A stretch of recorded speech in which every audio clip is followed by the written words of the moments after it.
All right, back again on the Fantasy Football Podcast. Week one in the books, and what a week it was. Uh, we'll sort of transition more into the standard format that we're going to do this year. Start with some waiver and trade review, and then do the weekly power rankings. So, big trade of the week last week was Oaks and Deutsch. Oaks gave up Rex Grossman, Tim Hightower, and Matt Ryan to get Chris Johnson. Peyton Manning and Alex Smith from Deutsch. So, this is highly debated, but I think Deutsch is the winner here. I think Rex has good value this year. I think Hightower has great value. He was a big sleeper of mine. And Matt Ryan had a bad week one, but I think he'll bounce back. Really, Peyton Manning is dead weight. I think he's a zero producer this year. He'll be on IR. I know Bill Polian said today he's not going to put him on IR, but eventually, he will be put on IR. I don't think he's going to do anything this season. Alex Smith is, he's worthless essentially. And Chris Johnson, obviously Chris Johnson's, has high potential, but I think is really on his way to a bad year. So I think getting Rex, who had a good week, and Hightower and Ryan, I think Deutsch was the winner of that one. Another trade I gave essentially Joe Flacco for Sam Bradford with Justin. There were a couple other pieces involved. Ocho Cinco not so hot, but really, I thought at the time I had Flacco rated much lower than Bradford. I thought with a keeper league, I was really going to kick some ass with this trade, but so far the returns are not looking so hot. Flacco had a great week one. So as far as the big waiver moves, Kraus, the first big purchase of the year, dropped $31 on Cadillac Williams. I think it's a little bit too high. He did have a good week one. I guess Kraus, this was a move he had to make because he has Steven Jackson. The second biggest purchase was me dropping $3 on Devery Henderson. I probably paid too much. Devery Henderson is basically hit his ceiling. We all know what he is, but I figured with Colston out, it's worth the investment.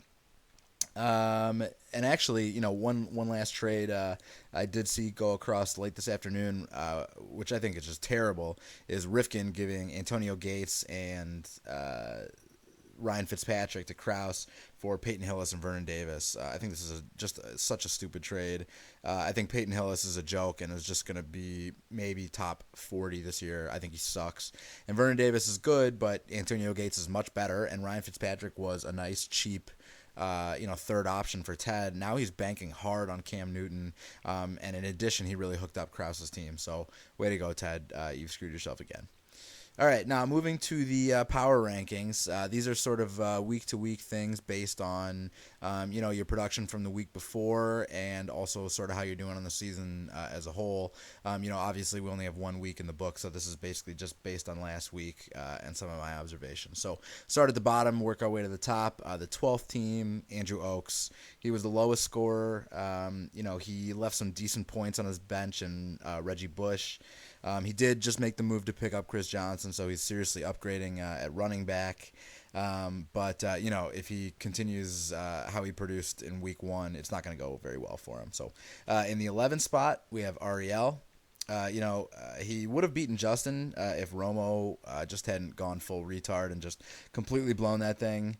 And Ariel also, he left James Starks on the bench, so he left some serious points there. I would imagine that's a mistake he's going to rectify this week. In the 10th spot, even though those two teams are 0-2 and there's still another 0-2 team, I put myself at 1-1 in the 10th spot. I did beat Oaks. He was the lower scorer in the league. But my loss was to Rifkin, who was the highest scoring, team in the league. But either way, it wasn't pretty for me. Bradford really shit the bed. My tight ends didn't do too much.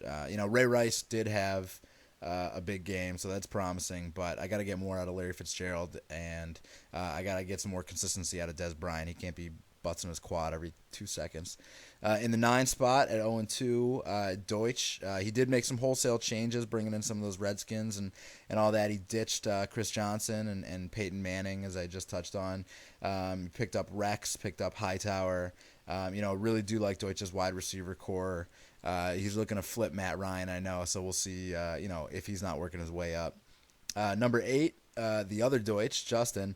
He probably should be 0-2. Really got lucky on that one. Flacco looked good. He had 3 touchdowns, but Justin once again, and I know you haven't done much to change this from last week, but your wide receivers are just awful. Ocho Cinco, Nate Washington, Aurelius Ben. I mean, Jeremy Maclin has some upside, but he really sucked it up last week. In the 7th spot, we have Ole Seabass, Jason Plotzker. I think he should have gotten 6 points, should have gotten 60 points from Janikowski making that 63-yard field goal. That was pretty impressive. Aaron Rodgers had 24 points on the week. LaShawn McCoy with 25, did some nice things. Pretty good week for Plotzker. Ben, he beat the low scorer in the league and he lost to the high scorer. So it's interesting that the guy who was the leading campaigner for multi matchups should be right in the middle like that. But he had Maurice Jones-Drew, Mojo Drew with 15.7 points. Mark Sanchez had a pretty decent week actually with 17 points. And the 49ers D was on their way to not doing anything special, and then Ted Ginn sort of freaked the fuck out. So that worked out well for him. On the downside, he does lose Marcus Colston, and as has been made very public, loses Nate Kading. If possible, I think we should all take a moment to reflect on how amazing it is. How rare is it really that a kicker goes down with an ACL injury? It's been since Bill Gramatic, I believe. And furthermore, what are the odds that that is the very same kicker that we all publicly ridiculed Ben for spending money on at the draft? So it's pretty amazing. I'm sure he'll find some way of replacing him. Coming in the 5th spot, we have Bootsy. Really, even though that Antonio Cromartie joke is really getting older than ever, he still maintains that as his team abbreviation. I really think that's due to laziness more than anything. Really, he got nothing from Rashard Mendenhall. He got nothing from Dwayne Bowe. I believe those two combined for like 4 points, less than 5 points. Still managed to beat Deutsch. So, Bootsy, I like the way his team's put together. If those two guys really start contributing, he could have something special. In the 4th spot, you have Billy Boris. Billy probably should be 2-0. Roethlisberger had negative 10 points in turnovers alone. He had 3 picks and 2 fumbles. So if you add that 10 points, he would have gone 2-0. He should be in good shape. Billy has Drew Brees, who had a great week, and Adrian Peterson, who just looked like he was running wild. So, I wouldn't sweat it too much. That was sort of a tough luck loss. In at 3rd, Kraus, he was the lowest scorer of the 2-0 teams, but is still 2-0. He really actually needed that Wes Welker miracle to win, but you can't play that game. You can't take that away from him. He started a player, and that player scored a certain amount of points, and that's what happens. That was just a crazy play. He got enough from Beanie Wells and Hakeem Nicks. I think Hakeem Nicks is a little nicked up. Get it?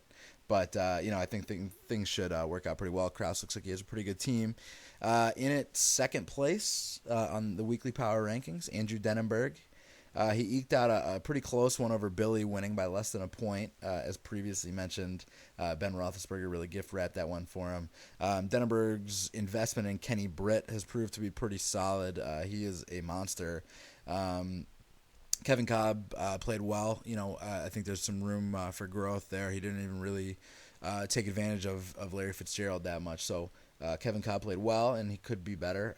Really to take over the top spot, Denenberg needs more from his running backs, from Frank Gore and from Sean Green. Those two guys stumbled a little bit, but they've got plenty of time to correct it. So that means number 1 overall, sort of keeping the trend alive from last year, Ted Rifkin. When it comes to Rifkin's team, there's really only 2 words you need to know: Tom Brady. The guy was ridiculous. 34 points, 500 yards, and it just, it was absurd. It's like he didn't miss a beat.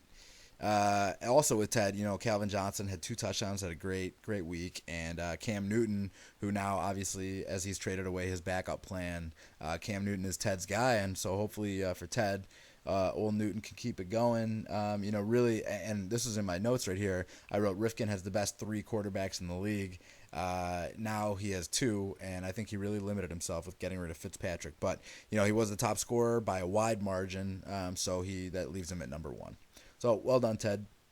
Looking at some of the big matchups for this upcoming week, as I've mentioned, now that we move to these multi-matchups, there's really only so much we can prognosticate. But, the big one is Kraus and Ted. This is our number 3 versus number 1 in the power rankings.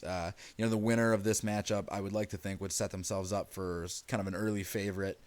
Quarterback really is the difference. With Ted, you have Brady and Cam Newton, and with Krause, you have McNabb and Matt Hasselbeck. So give the edge to Ted on that one. Another one, sort of on the opposite end of the spectrum, Andy Oakes versus Brian Deutsch. Loser of this matchup puts himself in a hole. Nothing's too serious at this point, but he puts himself in a hole. I'd say look for Deshaun Jackson to make up the difference on Sunday Night Football. Give Deutsch the edge here. The divisional game of the week, the big divisional showdown, Billy versus Ted. Ted actually has a really tough schedule this week. He plays the number 3 and the number 4 team in the power rankings in Billy and Krause. I would imagine against the Seahawks, Ben Roethlisberger is going to bounce back. I would probably give Billy the edge here. I think things are going to even themselves out. And then also, lastly, Bootsy against Ben should be a pretty good showdown as well. The winner of this sort of enters the fray for the championship, sort of, announces themselves as a contender. The loser takes a little step back. It's week 2. Nothing's too permanent. I would imagine Bootsy's probably going to win looking at his schedule. So now we'll open up the old mailbag. Thanks again for getting your contributions in. Starting with a multi-part question. Who do you think will be clown? Who will be the Week 17 starting quarterback for the Denver Broncos? And Deutsch has already traded both of his starting running backs, a quarterback, and rumor has it that he's now trying to move Matt Ryan. I know that it's been a big debate, but the total value of his team in terms of our auction dollars from the draft is only about $200, and it's only Week 2. Your thoughts? That's all 3 of those questions coming from John Krause. So, to answer your first part, I think the clown will be Oakes. The outfit will barely fit him, and it'll make things much, much funnier. I think the Week 17 starting quarterback in Denver will be Troy Tulowitzki. I think Orton will have been traded. I think Brady Quinn will have quit football to pursue a ballet career or something, and Tim Tebow will be mysteriously dead. Rather than exhume the corpse of John Elway or Bubby Brister or even Jake Plummer, I think Pat Bowlen goes out. He finds the only guy in the Mile High City who can throw the ball. That'd be Troy, and he starts him. Now, the serious question here, the auction dollar values and the versus the in-season values. It's been a big debate this week, I know. Let me weigh in. The truth really is somewhere in the middle. The way in which a player produces affects his value. The amount that we all spent on these players in the draft, it doesn't become meaningless, but it doesn't become more important as well. You bid on someone in the draft. You bid on someone for a mixture of last season's production and expected potential for the upcoming season. As that potential develops, you can gauge if your bid was correct. So, however, I guess I should say the bid. The bid shouldn't be how you completely value a player in season. I really think fantasy points produced should be. In my eyes, seeing as how Rex Grossman put up almost 30 points last week and Peyton Manning put up 0 and will continue to put up 0, I think Deutsch got good value, regardless of the auction dollars spent. Next question. Barring quarterback injury, it looks like Bootsy is the clear-cut favorite to win this thing. Which leads me to my question. Has Bootsy revolutionized the tight end position in fantasy football by having 3 awesome ones and the best team? Coming from Brian Deutsch. This one sort of confused me a little bit. Frankly, I would pump the brakes on the Bootsy wagon. He does have a good team, definitely a lot of potential. Had a pretty solid week, but with Ted and Krause's team looking pretty good, Billy's kind of on the way up. I would say it's obviously wide open. I definitely would not declare Bootsy the clear-cut favorite at this point. It's just week 2. Bootsy has an interesting strategy at tight end. I think Dallas Clark's value takes a serious hit with Peyton Manning being out. Obviously, Finley and Hernandez are beasts. They're going to put up numbers equivalent really to top 25 wide receivers. That's what makes Bootsy's team so good. I don't think assembling value and production and points is necessarily a revolutionary idea. I don't know, maybe for Bootsy it is, judging on his team from last year. So maybe he's revolutionized things for himself. All right, and finally, dear Mr. Bauer, my question today concerns the issue of love. Do you think after drafting Peyton Manning that Deutsch's mom still loves him? I know I wouldn't. Jason Plotzker. Frankly, I think the real question here is, does Deutsch's mom still love him after he roped his little brother into joining our merry band of retards? I know I wouldn't. So that's it basically for the podcast this week. Thank you for your mailbag contributions. Good luck this weekend.